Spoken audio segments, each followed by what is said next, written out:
In prehistoric times, the lands of Westeros are inhabited by a mysterious race of diminutive humanoid creatures known as the Children of the Forest, as well as giants and other magical creatures.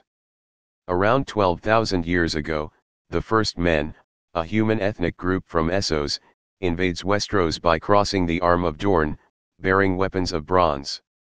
The first men are more numerous, larger, stronger, and more technologically advanced than the children, who try to resist the invaders using their magic and obsidian weapons. It proves unsuccessful, and the first men gradually push deeper and deeper into Westeros, establishing hundreds of petty kingdoms. After 2,000 years of warfare, the first men and children of the forest come to a standstill and finally agree to a peaceful coexistence, signing the pact on the Isle of Faces. This pact gives the first men dominion over the open lands and lets the children keep control over the forested areas. In time, the first men adopt the worship of the old gods of the forest. The era following the pact is called the Age of Heroes. The pact endures for nearly 4,000 years, and in that time, the children of the forest and the first men grow closer. In time, the first men set aside many of their cultural differences to embrace the ways and customs of the children of the forest. This was the time when many historical figures are said to have lived, such as Brandon the Builder, who was the founder of House Stark, Lann the Clever, the founder of House Lannister who captured Casterly Rock from the Casterlys, and Garth the Gardener, who found the House Gardener of the Reach. About 8,000 years ago came the Long Night. In this time, night seems to last for a generation, and the longest, coldest, and darkest winter descends on Westeros. The ice spreads down from the north, and under the cover of darkness, the White Walkers invade Westeros from the uttermost north, marching, killing and raising up the dead to be their servants and nearly destroying all men in Westeros. The long night comes to an end with the battle for the dawn. The children and the first men unite to defeat the White Walkers with dragonglass weapons, with the Night's Watch pushing them back into the frozen reaches of the far north. Legendary figures from this time include the last hero and Azor Ahai, who wields a great sword of fire, Lightbringer. With the White Walkers defeated, Bran the Builder, with the aid of giants, the first men and perhaps the children of the forest, raises the Wall, a monumental fortification of ice and ancient magic to shelter the realms of men from the menaces of the north. The sworn Brotherhood of the Night's Watch guards the Wall. Bran the Builder also builds Winterfell, becomes the first king of winter and founds House Stark. Not long after the Wall is complete, the 13th Lord Commander of the Night's Watch breaks his oath. He is seduced by a White Walker woman from beyond the Wall. He declares himself the Night's King, and rises in rebellion with the Watch with his personal army. During the dark years of his reign, horrific atrocities are committed, of which tales are still told in the north even after several millennia.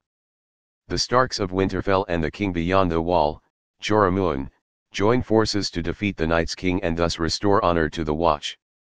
The Night's King should not be confused with the White Walker Night King, as both are different characters. While Westeros was recovering from the long night, in Essos, the peaceful sheep-herding folk of the Valyrian Peninsula find dragons in the 14 Fires, immense chain of volcanoes extending across the neck of the peninsula. The Valyrians tame the dragons with magic, which gives them the means to gain influence over the area. The Valyrian freehold is established.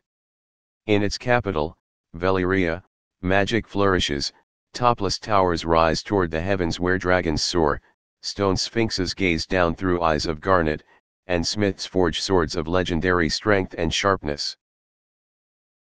2,000 years after the Long Night, a new religion, the Faith of the Seven, is found in the hills of Andals on Essos.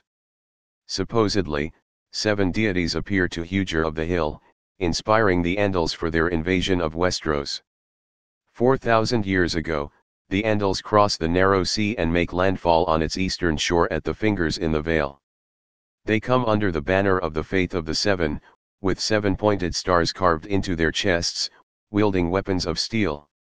They fight both the first men and the children of the forest, sweeping the land much like the first men did thousands of years before. For centuries, the Andals war with the first men and the children in an attempt to drive them out. One by one, the 6 southern kingdoms fall and the werewoods are burned. Only the north remains under the rule of the first men, in large part due to the strategically located fortress of Moat Cailin. Even though the north remains secure, the children of the forest begin their slow withdrawal from the lands of men, retreating deeper into their forests and north of the wall. After 1,000 years of their invasion, the Iron Islands fall to the Andals, ending the line of the kings of the Iron Islands, which originated from Urin Grey Iron. This is also when the free folk unite under the brother kings beyond the wall, Gendel and Gorn.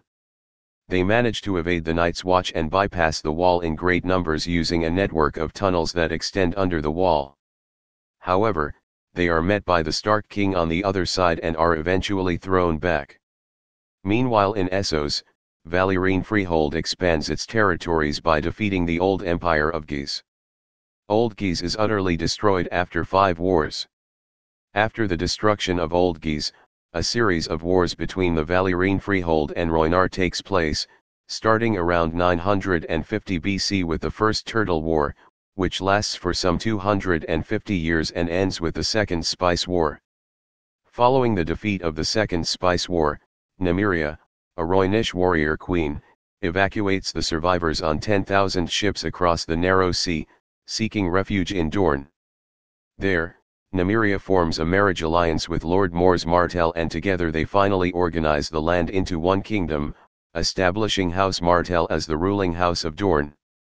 This is the same time when House Stark finally subdues House Bolton, their primary antagonists for dominance in the north. Later Carlin Stark would defeat Sea Raiders from the east and found the cadet branch House Karstark. In 100 BC, Valyrian Freehold is completely destroyed in an event called the Doom of Valyria. On the night of the Doom, 14 fires erupt in rapid sequence accompanied by earthquakes and tsunamis. The Doom is followed by 100 years of war and chaos called the Century of Blood. Targaryens, occupying a Valyrian outpost Dragonstone, are the only Valyrians that survive. Thank you for watching. If you liked this video, please share and subscribe. If you didn't like it, please comment your feedback below.